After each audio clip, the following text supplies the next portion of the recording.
Bonjour à tous, Solange Aimé, créatrice du site Éco-Village pour tous, qui est encore en construction actuellement. Je fais cette vidéo pour résumer le chapitre 2 du livre de Diana Liv-Christian, Vivre autrement, Éco-Village, communauté et cohabitat. Donc le deuxième chapitre qui est le rôle de fondateur. Donc les fondateurs en général sont des âmes passionnées, sont décrits comme des âmes passionnées selon les habitants des communautés. Et l'auteur ensuite donne 4 étapes pour faire germer une communauté intentionnelle. Premièrement, et la chose la plus importante pour demeurer une communauté, le fondateur doit être un visionnaire. Il doit avoir la capacité d'imaginer, de visualiser et de ressentir. Visualiser, imaginer la vie communautaire qu'il souhaite, qu'il a au fond de lui.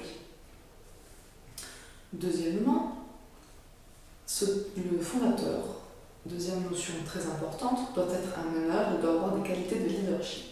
Donc, qu'est-ce que l'auteur entend par là? Qu'est-ce que cela veut dire? Donc, c'est une personne qui doit avoir la capacité de communiquer sa vision.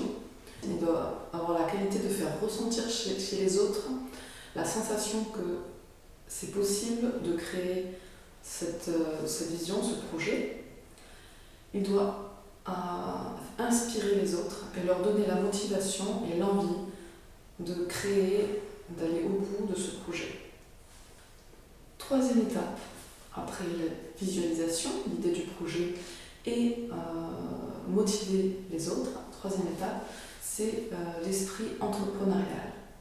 Donc, le fondateur lui-même, ou si ce n'est pas lui, quelqu'un dans le groupe fondateur doit avoir cet esprit entrepreneur. C'est un entrepreneur, c'est quelqu'un qui va prendre des risques pour avoir un profit de l'autre côté. Les risques vont être fondés sur son intuition tout autant que son expérience. C'est quelqu'un qui va savoir calculer un budget également et faire un plan stratégique.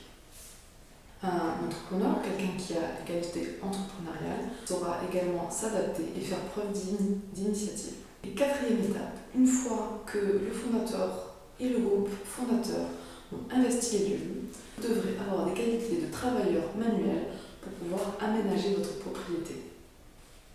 Un fondateur ou un groupe fondateur aura également besoin de bonnes aptitudes à communiquer, de ténacité, de foi, de patience et de reconnaissance mutuelle.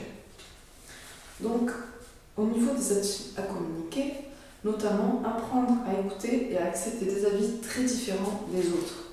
Car effectivement, dans un groupe, des personnes peuvent être très différentes et avoir des manières très différentes de penser, de communiquer.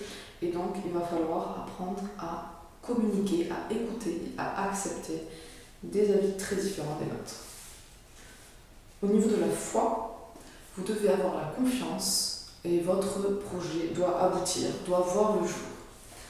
Et les autres qualités, ténacité et patience, pour moi, c'est des qualités qui découlent logiquement de la foi. Si on a la foi, on a forcément la ténacité, on sait que ça va arriver, donc on va tenir le coup, on sait que ça va y arriver. Et du coup, si on a la ténacité, on a aussi du coup de la patience. Pour moi, c'est des qualités c'est un peu le package, quoi, ça va ensemble. On ne peut pas avoir la foi sans avoir de patience et de ténacité. Et au niveau de la reconnaissance mutuelle, je pense qu'on vit dans une société où on a tendance à critiquer beaucoup et on n'a pas cette habitude-là de reconnaissance. Et c'est ce qui fait que beaucoup de personnes souffrent, ou des projets n'arrivent pas, ça crée des conflits, etc. Et donc je voudrais dire une petite phrase de l'auteur que je trouve qui est très inédite à ce sujet. Elle explique: l'épuisement constitue la meilleure manière de ralentir les progrès. Il survient en général quand on accorde trop d'heures à une cause commune sans reconnaissance ni gratitude en retour.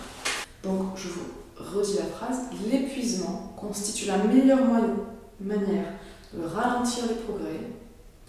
Il survient en général quand on accorde trop d'heures à une cause commune sans reconnaissance ni gratitude en retour. Donc là, la phrase est écrite à la forme négative. Donc du coup, ce qu'il faut faire afin que le progrès ne ralentisse, les progrès du projet ne ralentissent pas, au contraire, qu'on va notre énergie, que le projet avance et avance d'autant plus vite. Ce qu'il faut, c'est ne pas s'épuiser, et pour cela, il faut de la reconnaissance, de la gratitude.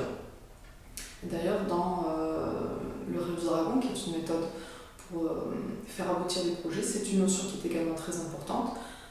À chaque petite, moyenne et grande étape du projet, il faut fêter ça afin de maintenir notre énergie, avoir de la reconnaissance, de la gratitude, voilà, afin de garder cette énergie créatrice ensemble, de ne pas s'épuiser et de garder notre force pour avancer vers et concrétiser le projet.